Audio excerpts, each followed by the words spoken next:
আসসালামু আলাইকুম। কুকিং স্টুডিওর আজকের আয়োজনে সবাইকে স্বাগতম জানাচ্ছি নতুন আরেকটি রেসিপি দেখার জন্য। আজকে তৈরি করে দেখাচ্ছি ভাপা ডিমের কোরমা। এই কোরমাটা তৈরি করা খুবই সহজ আর খেতে অনেক মজা। বাড়িতে আত্মীয় স্বজন আসলে মাছ মাংসের পাশাপাশি এই ভাপা ডিমের কোরমাটাও সাইড ডিশ হিসেবে রাখতে পারেন। তাহলে চলুন ভাপা ডিমের কোরমা তৈরির পুরো প্রস্তুত প্রণালীটি দেখে নেই। প্রথমে আমি একটি বোল নিয়ে নিচ্ছি আর এর মধ্যে 4টি রুম টেম্পারেচারে থাকা ডিম দিয়ে দিচ্ছি। আপনারা চাইলে 6টি কিংবা 8টি ডিম দিয়েও এই কোরমাটা তৈরি করতে পারেন। এরপর এর মধ্যে স্বাদমতো কিছুটা লবণ দিয়ে দিচ্ছি। এরপর এখানে মরিচের গুঁড়ো দিয়ে দিচ্ছি 1/2 চামচ, তবে আপনারা চাইলে কাঁচা মরিচ বেটেও ব্যবহার করতে পারেন। তবে এখানে কোনোভাবেই কাঁচা মরিচ কুচি করে ব্যবহার করা যাবে না। এরপর ডিমগুলোকে খুব ভালো করে ফেটিয়ে নিচ্ছি। আমি যেহেতু এই মিশ্রণটাকে ভাপাবো তাই এর মধ্যে অন্য কোনো মশলা অ্যাড করছি না। আপনারা চাইলে আদা রসুন বাটা দিতে পারেন। ফেটানো হয়ে গেছে, এরপর একটি বোল নিয়ে নিচ্ছি আর বোলের মধ্যে কিছুটা তেল দিয়ে ব্রাশ করে দিচ্ছি। চেষ্টা করবেন এরকম গর্তওয়ালা বাটিতে ডিমটা ভাপিয়ে নিতে। তেল ব্রাশ করা হয়ে গেছে, এরপর এর মধ্যে আগে থেকে ফেটিয়ে রাখা ডিমগুলো দিয়ে দিচ্ছি।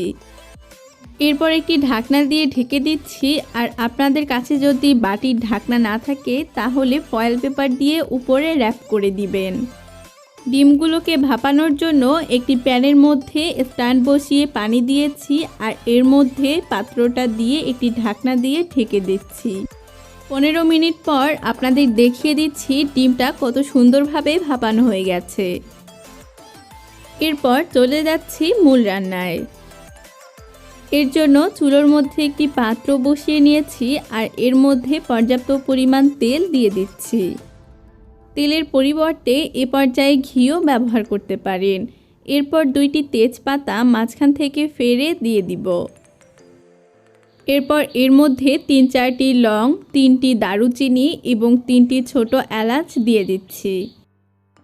এরপর এই শুকনো মশলাগুলোকে কিছুক্ষণ ভেজে নিচ্ছি আর দেখতে পারবেন এই মশলাগুলো থেকে খুব সুন্দর একটা ফ্লেভার বের হবে। এ পর্যায়ে এর মধ্যে 1 চামচ রসুন বাটা দিয়ে দিচ্ছি। তারপর 1 চামচ আদা বাটা দিয়ে দিচ্ছি। এরপর এই সবগুলো মশলাকে কিছুক্ষণ নেড়ে নিচ্ছি।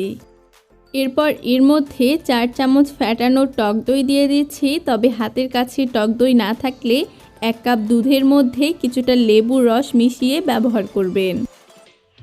বাটিটা একটু পানি দিয়ে পরিষ্কার করে এর মধ্যে দিয়ে দিচ্ছি। এরপর নেড়েচেড়ে সবগুলো মশলাকেই খুব ভালো করে কষিয়ে নিচ্ছি আর মশলার উপরে তেল ভেসে আসলে এর মধ্যে 4 চামচ বাদাম বাটা দিয়ে দিচ্ছি। নেড়েচেড়ে মশলাগুলোকে কষিয়ে নিব আর এরপর এর মধ্যে 1 চামচ মরিচের গুঁড়ো দিয়ে দিচ্ছি। আর আপনারা ঝালের পরিমাণটা আপনাদের স্বাদ অনুযায়ী ব্যবহার করবেন।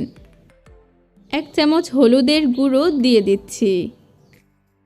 এরপর এর মধ্যে 1 চামচ ধনিয়া এবং জিরার গুঁড়ো দিয়ে দিচ্ছি। তারপর সবগুলো মশলাকেই একসাথে নেড়েচেড়ে মিশিয়ে নিচ্ছি। মশলাগুলো বেশ কিছুক্ষণ কষিয়ে নিয়েছি আর এর উপরে তেল ভেসে উঠলে আগে থেকে ভাপিয়ে রাখা ডিমগুলো এর মধ্যে দিয়ে দিচ্ছি। তারপর মশলার সাথে ভাপানো ডিমগুলো খুব ভালো করে মিশিয়ে নিচ্ছি আর এর মধ্যে স্বাদমতো কিছুটা লবণ দিয়ে দিচ্ছি।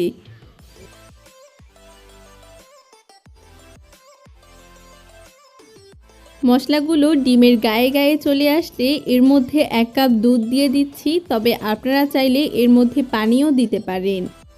তবে চেষ্টা করবেন এই ভাপা ডিমের কোরমা তৈরি করতে দুধই ব্যবহার করতে, কারণ পানি দিলে এর আসল স্বাদটা পাবেন না। এরপর একটি ঢাকনা দিয়ে ঢেকে রাখছি আর আমি আগেই যেহেতু ডিমটাকে ভাপিয়ে নিয়েছিলাম তাই ডিমটা সেদ্ধ হওয়ার কোনো ঝামেলা নেই। শুধুমাত্র ঝোলটা একটুখানি কমে আসলেই হয়ে যাবে। এর মধ্যে 3-4টি কাঁচা মরিচ না ফেলেই দিয়ে দিচ্ছি, এতে করে খুব সুন্দর একটা ফ্লেভার আসবে। কোরমা যেহেতু রান্না করছি একটুখানি মিষ্টি তো দিতেই হবে, তাই এর মধ্যে 1 চামচ চিনি দিয়ে দিচ্ছি।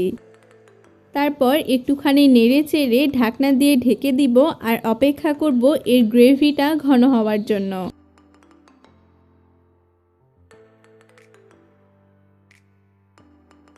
রান্না প্রায় শেষের দিকে, তাই এর মধ্যে কিছুটা গরম মশলা গুঁড়ো ছড়িয়ে দিয়ে একটুখানি নেড়ে চেড়ে মিশিয়ে নিলেই আমার কোরমাটা তৈরি হয়ে যাবে। ভাপা ডিমের কোরমা তৈরি হয়ে গেছে, এবার চলে যাচ্ছি পরিবেশন করতে। একদম হাতের কাছে থাকা উপকরণ দিয়ে এই ভাপা ডিমের কোরমাটা তৈরি করে দেখালাম। আশা করি আমার আজকের রেসিপিটি আপনাদের কাছে ভালো লেগেছে। ভিডিওটি ভালো লেগে থাকলে অবশ্যই একটি লাইক দিবেন, পাশাপাশি আমার চ্যানেলটি সাবস্ক্রাইব করে পাশে থাকা বেল বাটনটিতে ক্লিক করে আমাদের সাথেই থাকবেন। ভালো থাকবেন সবাই, আল্লাহ হাফেজ।